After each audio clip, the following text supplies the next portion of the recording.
can throw you off when you see a guy who's always aggressive, and then all of a sudden he's waiting and playing this, this chess game with you. It takes a moment to kind of wrap your brain around that and make. Kavaliauskas comes forward, and Bud Crawford was hurt.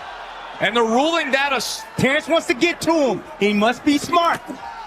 Around as well with the right hand. Pulling back with his hands down. And now Crawford goes to the body. And look at the action we have here in round 3. He's timed Terence coming in, or when he's waiting, he landed that shot right on the chin. He hurt Terence bad, and I'm not sure why that wasn't called a knockdown. He's timed Terence coming in, or when he's waiting, he landed that shot right on the chin. He hurt Terence bad, and I'm not sure why that wasn't called a knockdown. Joe. Here comes the right hand. Another shot over the top, and Terence is posing. He's looking at Kavaliauskas as if he's not supposed to punch. Kavaliauskas. Oh. Listen. Ring is now reporting something that really is a lie, if we're being technical, regarding Canelo and Crawford. In this video, I'm going to break it down and let you know what I know. And I'm going to explain everything. So stay tuned to the end of this video and you'll understand why I'm doing what I'm about to do in this video. And that's the bottom line. So let's start with the origin. I believe in origins. I believe in being transparent with my audience. I want you guys to know I like to give you guys the knowledge. Right? So the origin is this. Ring Magazine, in an effort to promote Canelo Crawford, desperate times call for desperate measures. They put out this graphic, right? Never been dropped, it says. Ring Magazine, right? Never been dropped. And I'm going to read it. It says, never been dropped. 765 rounds fought combined between Canelo, baby, you want, baby, I know that, and Terence Bud Crawford. 0 knockdowns.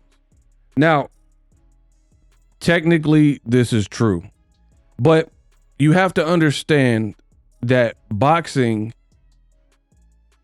there's a lot of politics that goes on, right? Like, for example, Sweet Pea Pernell Whitaker absolutely should have defeated Julio Cesar Chavez.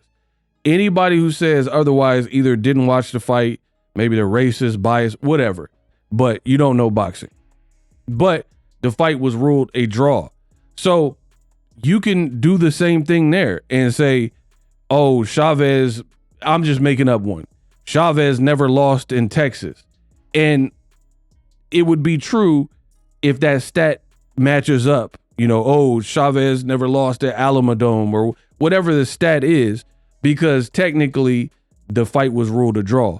So I feel like it's cheesy for Ring to go out like this and put this graphic together. I don't know who their social media manager is, but again, desperate times must call for desperate measures. Maybe the fight buzz is not great enough, so they're trying to find an angle to get people hyped. But I don't like when you use my sport and people who are naive and you're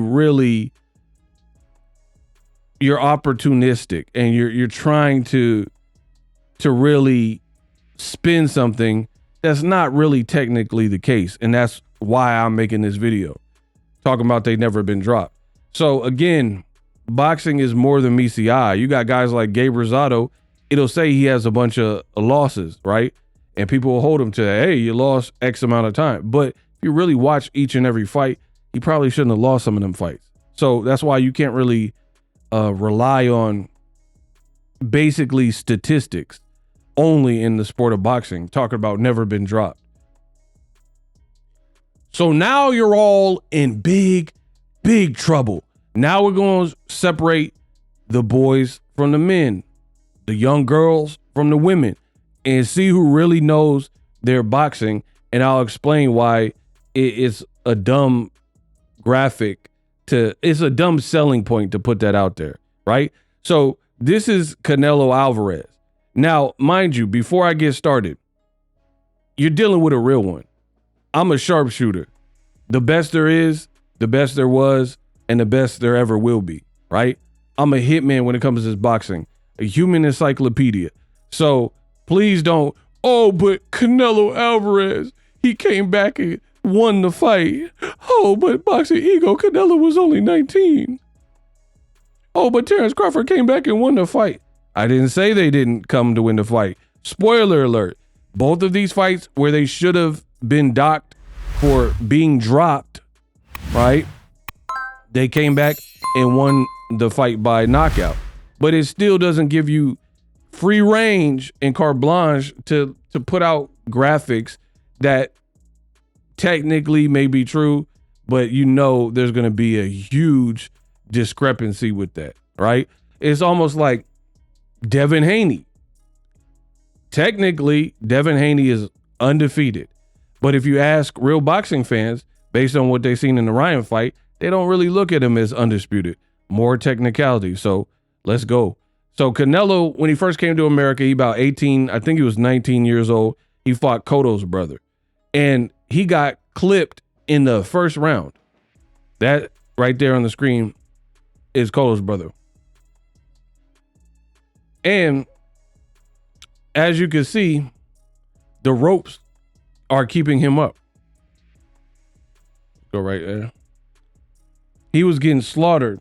The ropes are keeping him up. And then Jose Miguel Cotto proceeded to clock him some more for good measure. But let's run that back. Boom. So technically, Canelo, if you look up boxing rules, if the ropes hold you up after a punch, a scoring shot, not an illegal shot or nothing crazy, not a headbutt, but a scoring shot, then it's a knockdown. For whatever reason, referees don't catch everything, and it is what it is. So Canelo really got dropped there. Should be real. He came back and won this fight, but you really got dropped. And you were getting teed off by the lesser Cotto. Look, he cocking back on you. So boom. Ooh, look at that.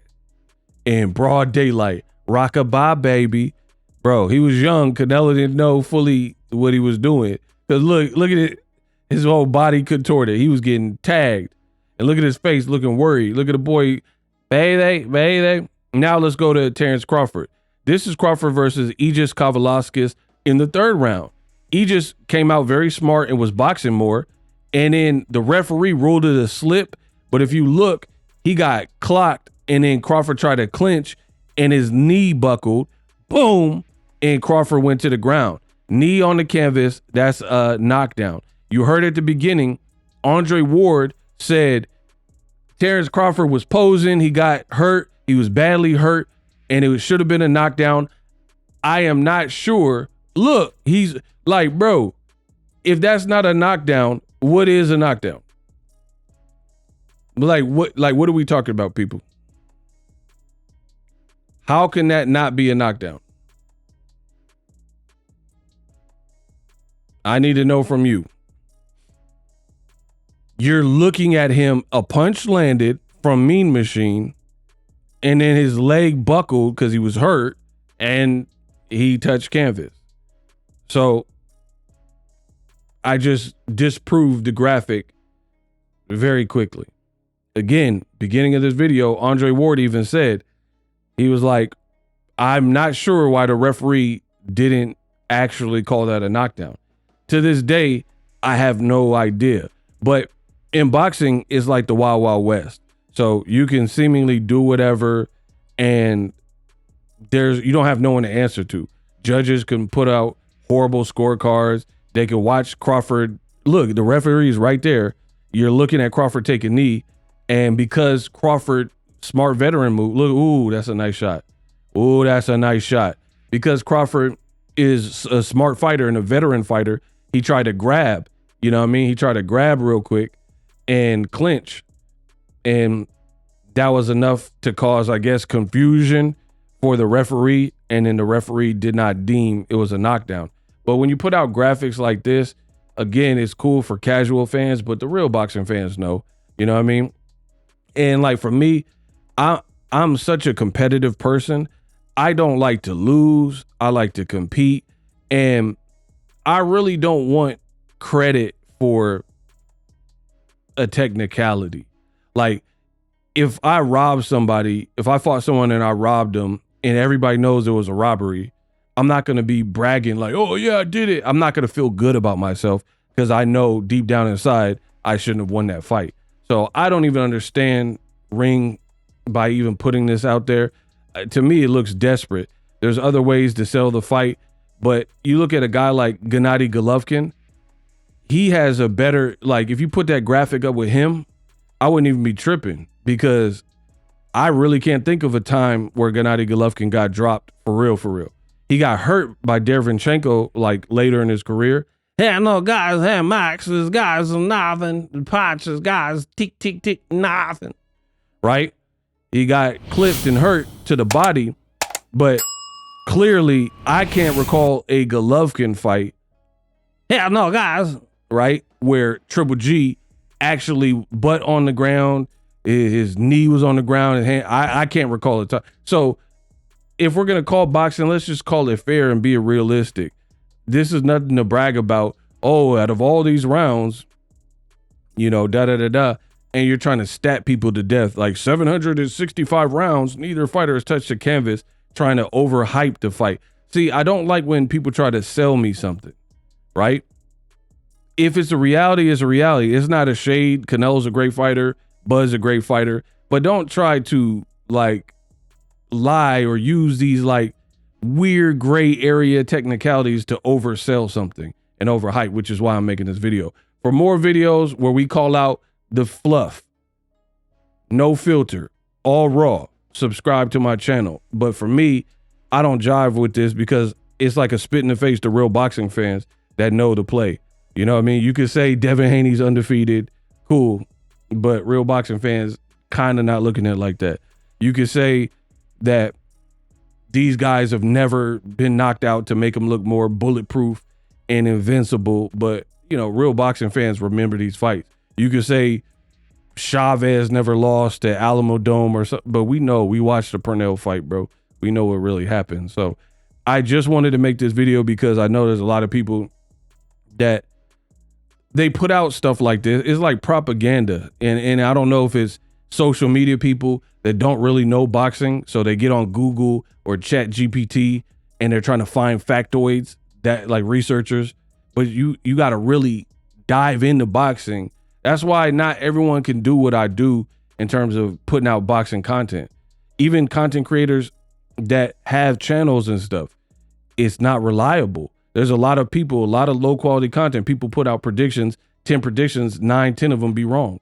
So boxing, I'm always going to have job security because you got to really know boxing to get down. You can't just rely on Chat GPT or watch what other videos people are making and copy the videos or whatever. Like ultimately real fans not respecting that. Live streaming can be tough, which is why I use StreamYard. Click the link in the description for StreamYard, which is an awesome tool that enables you to set up your stream with ease of use. Get great results with live streaming. It's what I use. Stream to social media with ease with StreamYard. Live streaming is here to stay. Engage with your audience using StreamYard.